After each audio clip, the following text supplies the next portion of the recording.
ერთი ძალიან მნიშვნელოვანი თემა, რომელიც მენეჯმენტსაც ეხება და არა მენეჯმენტსაც, ასე ვთქვათ, არის განვითარება და როგორ ხდება განვითარება. როგორ უნდა მივახციოთ უფრო მაღალ დონეს მენეჯმენტში, ჩვენ პროფესიაში და ნებისმიერ პრინციპში, ნებისმიერ სხვა რამეში. და პირველი შეკითხვა, რომელიც ჩვენ თავს უნდა დაუსვათ, ასე ვთქვათ, არის რატომ ვაკეთებთ იმას, რასაც ვაკეთებთ. შეიძლება მენეჯმენტზე ვიკითხოთ, შეიძლება შვილების აღზრდაზე, ხატვაზე, ვარჯიშზე და ასე შემდეგ. ხშირ შემთხვევაში ბევრი რამე, რასაც ჩვენ ვაკეთებთ, არის შედეგის მიღებაზე ორიენტირებული. ანუ პროცესით კი არ ვიღებთ სიამოვნებას, არამედ შედეგი გვასულდგმულებს. ბევრ ჩვენგანს დარწმუნებული ვარ, უვარჯიშია იმისთვის, რომ თქვათ უკეთეს ფორმაში ჩამდგარიყო, ან გამხდარიყო, ან რა ვიცი, უკეთ ეგრძნო თავი. დიეტა, ჩემო ბატონო, კლასიკური მაგალითია ძალისხმევის, რომელიც კი არ მოგწონს, თვითონ დიეტა არ უყვარს არავის როგორ ვთქვათ, უმეტესობას, მაგრამ შედეგზე არის ორიენტირებული, ხო? აქ არის ერთი ფუნდამენტური პრობლემა და ამ ფუნდამენტური პრობლემის გასაანალიზებლად უნდა გამოვიყენოთ ინსტრუმენტი, რომელსაც ქვია განვითარების მრუდი. და ეს განვითარების მრუდი არის გამოსახული აი ამ ჩვენ ნახატზე და ეხლა რა ხდება ამ გრაფიკზე. ვერტიკალურ ღერძზე იზომება შედეგი, ხილული შედეგი ნებისმიერი საქმიანობის. თუ გაყიდვებში ხართ, ვერტიკალურ ღერძზე იზომება გაყიდული საქონლის მოცულობა, ასე ვთქვათ, თანხა. თუ ვარჯიშობთ სიმძიმეების აწევაზე, ვერტიკალურ ღერძზე იზომება ის წონა, რისი აწევაც შეგიძლიათ. თუ კარიერას მიხავით ხელი და ცდილობთ, რომ დაწინაურდეთ, ვერტიკალურ ღერძზე იზომება თქვენი თანამდებობრივი რანგი.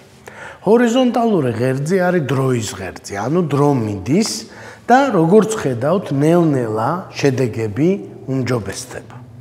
დროთა განმავლობაში ნელ-ნელა შედეგები უმჯობესდება.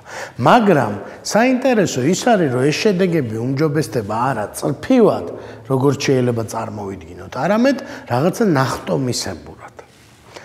განვითარების მრუდი, რომელიც მრუდად დიდი ვერაფერია, მაგრამ ძალიან სიღრმისეული თეორია უდევს უკან, ამბობს, რომ ნებისმიერი შედეგი მიიღწევა მუდმივი ძალისხმევის პირობებში, მიიღწევა ნახტომისებურად. ანუ მაგალითი რო ავიღოთ სპორტის, მოცურავე, რომელიც ყოველდღე ვარჯიშობს, ემზადება სპორტული შეჯიბრისთვის, ყოველდღე უკეთეს შედეგს ვერ აჩვენებს. ანუ დღეები გადის, შედეგი არ უმჯობესდება და მე ერთჩვენიერ დღეს გაუმჯობესდება შედეგი და მერე ისევ გაჩერდება ერთ დონეზე. მერე რაღაც პერიოდი ვარჯიშის მერე კიდევ გაუმჯობესდება შედეგი, ისევ გაჩერდება ერთ დონეზე და ასე შემდეგ. აი ამ სწორ მონაკვეთებს ამ ჩვენი მრუდის ზეგანი, ანუ პლატო ქვია და აი ამებს ქვია მწვერვალები. მწვერვალები არის ის მომენტები, როდესაც დგება კარგი ხილული შედეგი, როცა ტაშს გიკრავენ, როცა დაფნის გვირგვინი გადგას თავზე. ერთი ფუნდამენტური პრობლემაა, რომელიც ამ მრუდიდან ჩანს. ეს არის რა ნაწილი თქვენი ცხოვრების, რა ნაწილი პროცენტულად გაივლის მწვერვალზე და რა ნაწილი გაივლის პლატოზე, ანუ ზეგანზე. ყველაზე ოპტიმისტური შეფასებით ადამიანი, რომელიც წელიწადში 10 დღეს მიაღწევს, როდესაც დაფნის გვირგვინი ადგას, როცა სერიოზული მიღწევა აქვს, არის უბედნიერესი. ხო? წელიწადში 365 დღიდან 10 ეგეთი გაცისკრონებული დღე არის ყველაზე ოპტიმისტური შეფასება.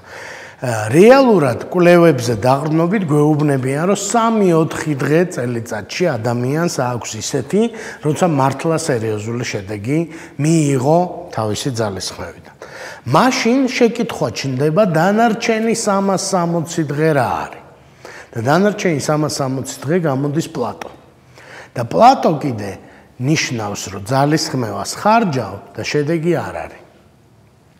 ზუსტად იგივე ხდება შვილების აღზრდის ამბავში და ვისაც გაქვთ გამოცდილება დარწმუნებული ვარ, რომ დამეთანხმებით.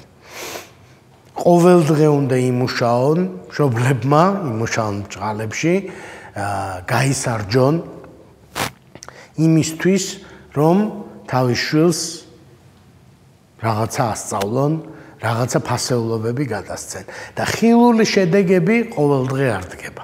ძალიან ბევრი მცდელობა უნდა, რომ შენ შვილს რაღაცა გააგებინო. ზუსტად იგივე ხდება მენეჯმენტში. ძალიან ბევრი მცდელობა იხარჯება მენეჯერის, რომ თანამშრომლები შეცვალო უკეთესობისკენ, რომ რაღაცა გაკეთდეს ახლებურად, რაღაცა გაკეთდეს უკეთესად, ხო?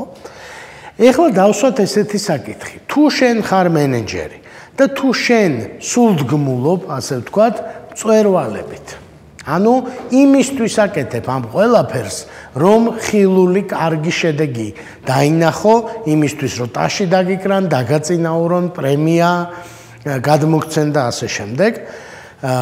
მაშინ შენ წელიწადში გექნება 5 ბედნიერი დღე და 360 უბედური დღე. და ვერავინ, ვერც ერთი ადამიანი ვერ გაუძლებს ასეთ ცხოვრებას. ჩვენ გვეუბნებიან, რომ ვინც შედეგისთვის მუშაობს, ვერც ერთი ვერ მიაღწევს საუკეთესო შედეგებს. ყველას ბოლოს მოუღებს პლატო. უშედეგობა ყველას მოთმინებას მოუღებს ბოლოს, ვინც შედეგს ელოდება. ვინც დარბის გასახდომად ყველა დაანებებს სირბილს თავს, ვინც დიეტობს გასახდომად ყველა დაანებებს დიეტას თავს, ვინც ვარჯიშობს რომ უკეთ გამოიყურებოდეს ყველა დაანებებს ვარჯიშს თავს. ვინც შვილს იმისთვის ზრდის რომ რაღაცა შედეგი მიიღოს განსაკუთრებული, იმას არ გამოუვა კარგი შვილი. აბა მაშინ ვის გამოუვა კარგი შვილი, კარგი შედეგი, კარგი ფიზიკური ფორმა? პასუხი არის იმას, ვინც პროცესით მიიღებს სიამოვნებას. ანუ კარგი შვილი იმას კი არ ეყოლება, ვისაც ყველაზე მეტად უნდა რომ კარგი შვილი ყავდეს. ვინც ყველაზე მეტად ისიამოვნებს დედობით ან მამობით, იმას ეყოლება ყველაზე კარგი შვილი. ყველაზე კარგი გაყიდვები იმას კი არ ექნება, ვისაც ყველაზე მეტად უნდა გაყიდვები. იმას ექნება, ვინცაც ყველაზე მეტად ესიამოვნება, ისიამოვნებს კლიენტებთან ურთიერთობით. იმას კი არ, ის კი არ დაწერს ყველაზე კარგ წიგნს, ვისაც ცნობილი უნდა რომ გახდეს. არამედ ის, ვინც წერის პროცესში იპოვის ბედნიერებას და სიხარულს. ეს ნიშნავს, ძალიან მნიშვნელოვანი რამდენიმე დასკვნა შეიძლება გავაკეთოთ ამ ერთი შეხედვით მარტივი პრინციპიდან. ერთი ის არის, რომ თუ იმას აკეთებთ, იმას არ აკეთებთ, რაც გიყვართ, ფაქტიურად განწირულია თქვენი ძალისხმევა. არაფერი არ გამოვა, არაფრისგან, არც ერთი წამოწყებისგან, რომელიც არ გიყვართ. მათ შორის მენეჯმენტში განვითარებასაც გულისხმობ. თქვენ თუ ვერ მიიღებთ სიამოვნებას მენეჯერული ყოველდღიურობისგან, თავისი უშედეგობით, თავისი სირთულეებით, თავისი პრობლემებით, თქვენ ვერ გახდებით უკეთესი მენეჯერი. თქვენ თუ ვერ მიიღებთ სიამოვნებას სწორი კვებისგან, თქვენ ვერ გახდებით თან წერწეთი ჯეობატონო. თქვენ თუ არ ისიამოვნებთ ვარჯიში, თქვენ არ იქნებით კარგ ფიზიკურ ფორმაში. თქვენ თუ არ ისიამოვნებთ თქვენ შვილებთან ურთიერთობით, თქვენ ვერ აღზრდით კარგ შვილებს. ამიტომ ჩვენ გვეუბნებიან, რომ პირველი საკითხი, რაც არის გადასაწყვეტი, ეს არის გიყვარს თუ არა ის, რასაც აკეთებ და თუ არ გიყვარს, შეგიძლია თუ არა რომ შეიყვარო. იმიტომ რომ შეყვარებას ძალისხმევა ჭირდება. თავისთავად არ ხდება. მეორე შეკითხვა თუ შეგიძლია რომ შეიყვარო, მაშინ მზად ხარ თუ არა, რომ შედეგისთვის კი არ გააკეთო ეს ყველაფერი, არამედ პროცესი გახდეს შენთვის სიამოვნების მომნიჭებელი. მზად ხარ თუ არა, რომ მიიღო სიამოვნება იმ დღეებშიც შენი საქმიანობიდან, როცა შედეგი მანდამაინც არ ჩანს, ხო? და ძალიან მნიშვნელოვანი მესამე დასკვნა არის, რომ დრო განვითარება არის შეუძლებელი. ყოველ დღე ვარჯიში ჭირდება ნებისმიერ სპორტს. ყოველ დღე მეცადინეობა ჭირდება ნებისმიერ მუსიკალურ ინსტრუმენტზე დაკვრას, ხო? და მენეჯერები არიან ადამიანების მართვის სპეციალისტები. და ცხადია, რომ ამ დისციპლინასაც ჭირდება ყოველდღიური მეცადინეობა, ყოველდღიური გაუმჯობესება. ჩვენ ვამბობთ ძალიან მნიშვნელოვან რამეს, პატუცემულებო, რომ ყოველი დღე, როდესაც თქვენ არ გახდებით უკეთესი მენეჯერი, ხო?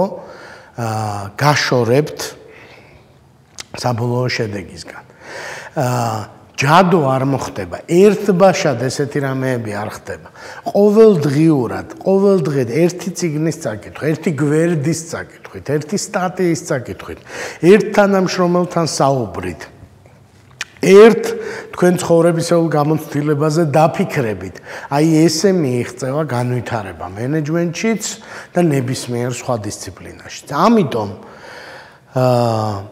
ჩვენ უნდა მოვახერხოთ რაღაცნაირად და ყოველდღიურად შევაფასოთ, რა გავაკეთეთ, რა ნაბიჯები გადავდგით განვითარების მიმართულებით. აქ, როდესაც ტრეინინგზე მოდიან მართვის აკადემიაში, ვეკითხებით პრაქტიკულად ყოველთვის, ვეკითხებით რა გააკეთეს გუშინ წინ და მზად არიან თუ არა, რომ ყოველდღიურად ნაბიჯები გადადგან განვითარებისკენ და ჩვენი აზრით ამაშია გასაღები. ვინც შეძლებს, რომ ყოველდღიურად წესად გადააქციოს განვითარება, ძალიან პატარა ნაბიჯებს გულისხმობ. ერთი პატარა რამის წაკითხვა უკვე განვითარებაა. ერთ ადამიანთან დალაპარაკება მენეჯმენტის თემაზე განვითარებაა. ერთი ახალი ნაცნობის შეძენა ამ მიმართულებით განვითარებაა, ხო? ჩვენ ვამბობთ მოკლედ, რომ ხვალ არის ძალიან მნიშვნელოვანი დღე თქვენ ცხოვრებაში და ხვალ თუ გახდებით უკეთესი მენეჯერი, მაშინ გრძელვადიან პერიოდშიც გახდებით სულ უფრო და უფრო კარგი მენეჯერი. ხვალ თუ სიზარმაცე გაიმარჯვებს, ხვალ თუ გაიმარჯვებს ყოველდღიური, ასე ვთქვათ, ორომტრიალი საქმეების და შენ არ გადადგამ ნაბიჯს განვითარების მიმართულებით, აი ეს ხვალინდელი ნულოვანი პროგრესი შეგიძლიათ გაამრავლოთ დარჩენილი დღეების რაოდენობაზე და მიიღებთ მთლიან სურათს საით მიდიხართ. ამიტომ ყოველდღიურად, ყოველ დღე თვითონ ნაბიჯი უნდა გადავდგათ და ყოველ დღე კრიტიკულად უნდა მიუდგეთ ჩვენ თავს. რა გავაკეთე? ვარ თუ არა უკეთესი მენეჯერი, ვარ თუ არა უკეთესი ტრენერი, ვარ თუ არა უკეთესი გამყიდველი, ვარ თუ არა უკეთესი დამგეგმავი, ვარ თუ არა უკეთესი მშობელი, ვარ თუ არა უკეთესი მეგობარი. ეს არის შეკითხვები, რაც ყოველდღიურად უნდა დაუსვათ თქვენ თავს და არ ჩათვალოთ, რომ ეს არის რიტორიკული მოწოდება. არის ხალხი აქ და ახლა ძალიან ბევრი ადამიანია, რომელიც ცხოვრობს სწორედ ასე. და აი ამ განვითარებაზე ორიენტირებული ხალხის რიგები გელოდებათ, რომ თქვენც შეუერთდეთ.